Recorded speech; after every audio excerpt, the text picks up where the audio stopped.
You ever wonder how some people seem to get wealthy without, doing any of the actual work? Well, it's not magic. It's all about understanding that there are these hidden layers to our economy. Yeah, on the surface, you've got people doing tasks, but way down deep, you have people who own the entire system.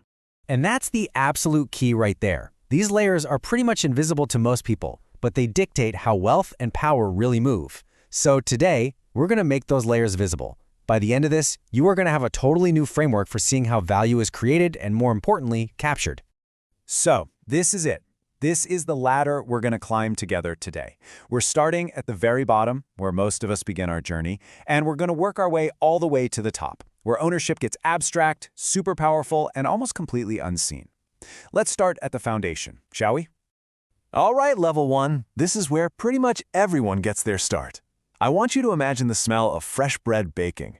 At this level, you're the one with flour on your apron pulling those amazing loaves out of the oven. You are a master of your craft, but what you're really doing is trading your time, which is finite, for a paycheck. This is what we call labor income. So you bake the bread, right? But you don't own the recipe, you don't own the bakery's brand, you don't own any of the profits. You are, for all intents and purposes, renting your skills to the business. And the iron law of this level is simple. If you don't show up, the money just stops. Now, what's really important to understand here are the hard limits built into this level. I mean, there are only 24 hours in a day, so your income has a natural ceiling. From the business's point of view, your salary is an expense, a cost they need to manage, which makes your position kind of vulnerable. And here's the kicker. Your wages get taxed right away, leaving you with less money to save or invest.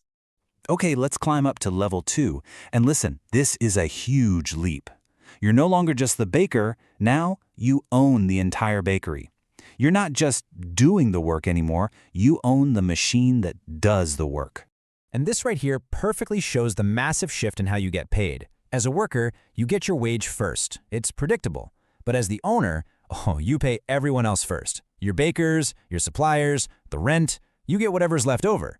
That's the profit. This is where the real risk comes in, but it's also where the real reward is. You're last in line to get paid, but your potential upside is way, way higher. Suddenly, your income isn't chained to the hours you work, it's tied to how well the bakery performs. And if you want to grow, you have to build systems, hiring plans, training manuals, marketing campaigns, so the business can make money even when you're not there. Oh, and remember that tax thing? At this level, you can often deduct business expenses before paying taxes, which gives you way more control of your capital. All right, you ready for the next big shift? Because this is where things get really interesting. At level 3, you zoom out from the day-to-day grind of selling bread. You start owning the actual foundation the business needs to even exist. So instead of owning the bakery business, you own the physical building it's in. Just look at this comparison. Your income source flips from unpredictable profit to stable, reliable rent. And here is the absolute critical point. The rent gets paid before the business owner even gets to think about taking a profit. You've just moved higher up the financial food chain. Your income is now protected from whether the bakery had a slow month. And the advantages here, man, they are huge. Bakeries can fail, but a building in a great location, that holds its value. And you get paid in 2 ways. You get that monthly cash from the rent, and you get the long-term appreciation of the property's value. If a business goes under, the owner loses everything. If you, the asset owner, have a vacancy, it's just a temporary problem you have to solve. Okay, we're climbing higher to level 4. This is where you go from owning one building to owning a whole collection of them, a portfolio. You're not just a landlord anymore, you're becoming a true investor who uses diversification to basically engineer risk out of the equation. In this chart right here, this shows you the magic of what we're talking about. If you own one building and that tenant leaves, boom, 100% of your rental income is gone. It's a catastrophe. But if you own 10 buildings, that same event is just a 10% dip. What was a total disaster at level 3 becomes a minor inconvenience at level 4.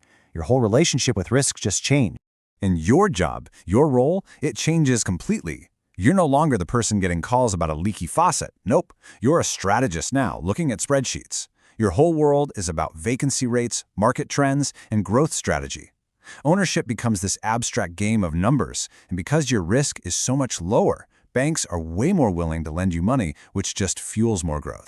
And that brings us to the top, the final level, the most abstract and, frankly, the most powerful of them all.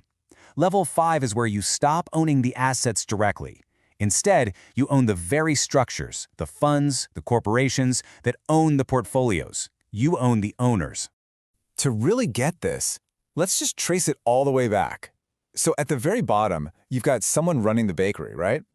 But they're in a building that's owned by someone else, our level 3 landlord. And that building is just one piece of a much larger portfolio managed by our level 4 strategist.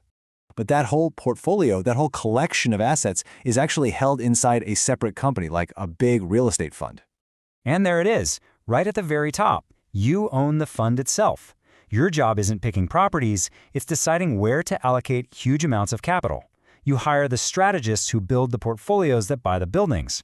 We're talking about the world of giant investment funds. This is where they live, a world of pure capital, almost totally invisible to everyone down at level 1. So let's just do a quick recap of the climb we just took. We went from being a worker, trading our time for wages, to an operator, chasing profit, to a landlord, collecting stable rent, to a strategist, managing risk across a portfolio, and finally, to a capital allocator, earning returns on the entire system. You see how each step up the ladder brings more scale, more stability, and more distance from the actual work. And that's what this all boils down to, really. This isn't about which level is better. Let's be clear, the economy needs every single one of these levels to function. The whole point is just knowing that these layers exist. Because knowing that gives you a map. It lets you think strategically about where you are right now, and maybe more importantly, where you want to go. So take a look at the map. Which layer are you